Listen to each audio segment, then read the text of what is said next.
Okay, so here we are. Take it away. Well, you have the Superhero Registration Act. What is that? The basis of the whole storyline. Yeah, it's the linchpin that holds it all together. And basically, there's an attack. Nick Fury and his infinite knowledge, or whatever you want to call it, or lack of a long, tight enough leash, goes and subverts the American people and takes his shield and goes and basically destroys. Well, he does a Black Ops Yeah. mission after the president said no. Yeah, and so because of that, then there was some terrorist retaliation with what was her name, Lucia von Barton. Lucia von Barton.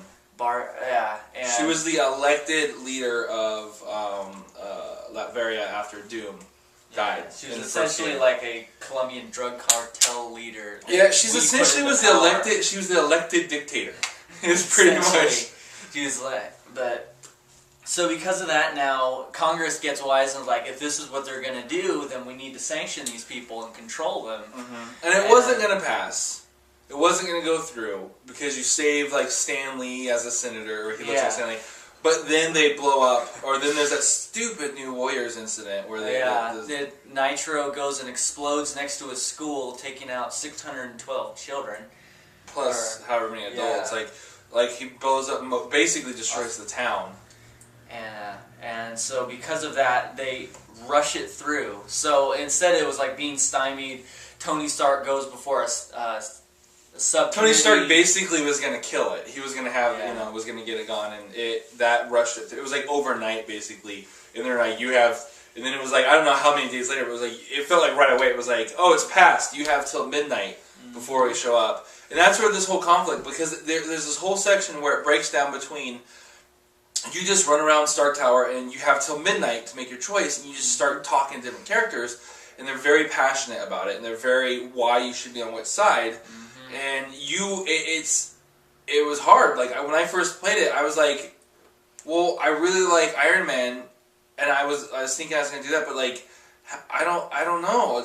I was torn. I didn't know what to do. Yeah, it's you have Luke Cage, Iron Fist, and Captain America, the leaders of the Resistance, the anti-registration resistance, and it's they're we have. It doesn't matter what they have, even though they might be on the government side, but it doesn't matter because we have the higher ground, the moral high ground. Yeah. And it's we're doing the right thing, and that's what makes it okay. Well, and the thing I don't know if this was brought out in the comics, because if you watch episode 0 First Encounter, I never actually was able to collect all of them to figure out, find everything.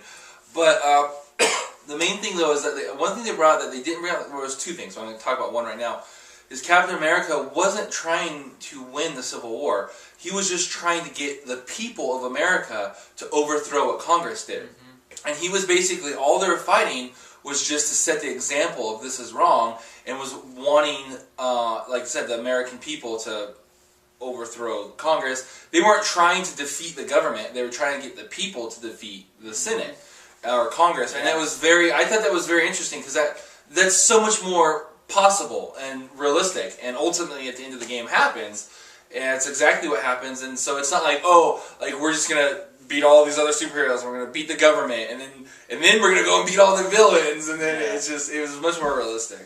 But it was it says then you're talking to Luke Cage, and he's one of the questions that comes up is how long do you think you can keep this up? If you resist and rebel, how long do you think you can keep it up? And Luke Cage just says, with Cap in charge, as long as it takes.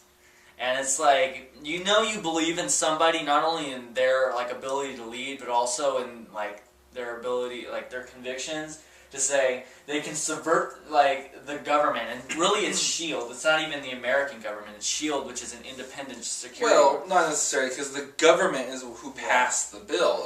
They're just who's enforcing it. And it's that's intense. Just that they believe in him that much. And well, in his point of view, it wasn't that they were subverting the government. It was that one piece of the government.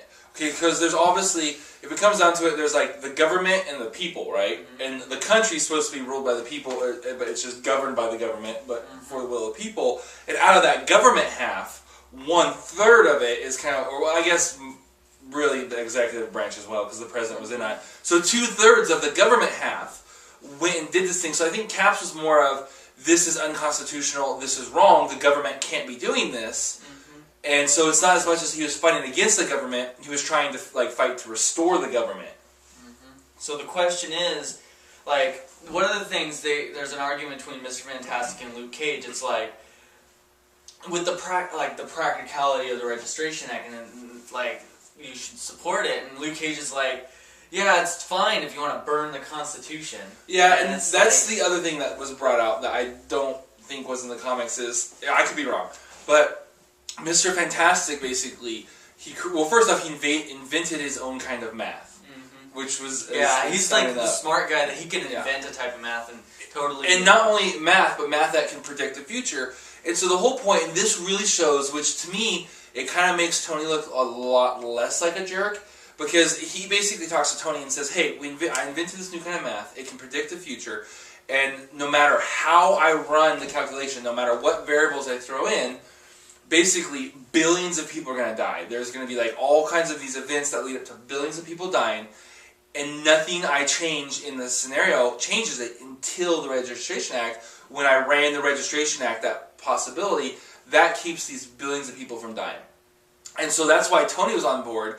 Well, that's a completely different perspective, because now it's like, okay, the fate of the world, billions of people, so I can see how they could justify themselves more. It's not just, it's the law. The thing is like the Registration Act is like the wedge that drove in between them, and he's like, if superheroes start fighting each other, the world is going to end, is what he says. And so it's like, instead of like aligning to a point where I'm not going to fight either way, he decides he's going to because without the Registration Act, like try to it basically declares war on all the people that are anti-registration. Yeah, because without the Registration Act, billions of people would die based off of his calculations. So that was. And I love I don't know, there's just so much I love about it. But yeah, it's very, like, when you watch the videos and you listen to, like, Luke Cage and Captain America and stuff talk, it's so heartfelt, like, you almost forget it's a game.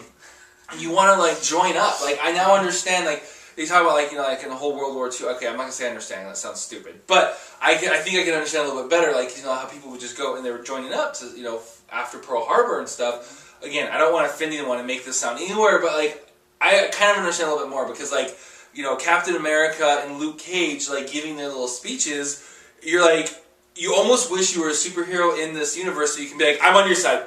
I'm joining, like, I'm not even sure if I necessarily agree with the legality of it, but I support you. Like, you almost want to join up, because, like, the way, and it's just, I remember being very torn emotionally, and then I went back and played it as pro-registration, and I just remember feeling kind of dirty when I was, like, I knew I was same conversations, and I knew I was going to pick, like, pro-registration.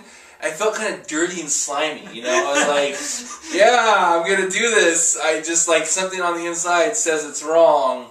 And, like, the other way around, I was worried that I was like, okay, I feel like I'm breaking the law. That's kind of, like, wrong, but, like, it feels, it feels like it's what you need to do. And the other way, I was like, yeah, I'm technically right, but this just doesn't feel right. Just because, it's like being in the military, and like your commander is like, okay, shoot these women and children. We gotta move to the next village. And you're like, okay, I know that's an order, but that doesn't sit well with me. And I just was like, I know it's a law, but it just feels like I felt horrible beating the crap out of like Cap's people, Yeah. Like Spider-Woman, they like hauled her off, and like she was pretty jacked up. They hauled her off in cuffs and like, I'm sorry.